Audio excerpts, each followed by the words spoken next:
வணக்கம் நண்பர்களே.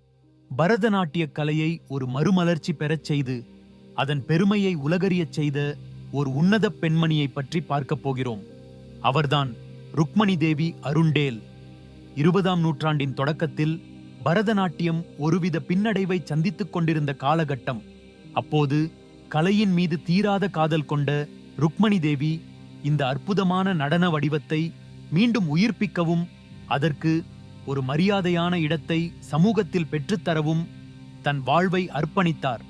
மேல்மட்ட குடும்பத்தில் பிறந்திருந்தாலும் சமுதாயத்தின் பார்வையை மீறி பரதநாட்டியத்தை கற்றுக்கொள்வதிலும் அரங்கேற்றுவதிலும் அவர் தீவிரமாக ஈடுபட்டார்.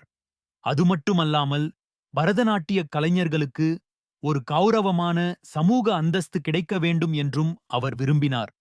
1936ஆம் ஆண்டு சென்னையில் கலாஷேத்ரா என்ற நாட்டியப் பள்ளியை நிறுவி பரதநாட்டியத்தை ஒரு முறையான கல்வித் திட்டத்தின் கீழ் கற்பிக்கத் தொடங்கினார்.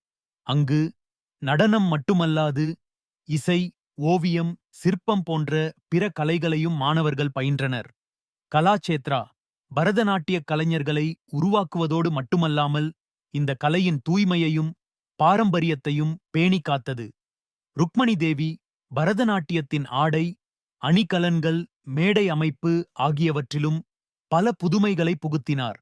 கதைகளை தேர்ந்தெடுப்பதிலும் அவற்றை நடன வடிவில் வெளிப்படுத்துவதிலும் அவர் ஒரு தனித்துவமான பாணியை உருவாக்கினார்.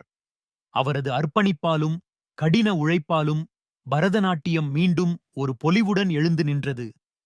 அவர் ஒரு சிறந்த நடனக் கலைஞர் மட்டுமல்ல, ஒரு கல்வியாளர், விலங்குகள் நல ஆர்வலர் என பன்முகத்தன்மை கொண்டவர். அவரது வாழ்க்கை கலையின் மீதுள்ள பேரன்பையும் அதை சமூகத்தில் நிலைநிறுத்த வேண்டும் என்ற உறுதியையும் நமக்கு உணர்த்துகிறது. ருக்மணி தேவி அருண்டேலின் பங்களிப்பு பரதநாட்டிய வரலாற்றில் என்றென்றும் பொன்னெழுத்துக்களால் பொறிக்கப்படும்.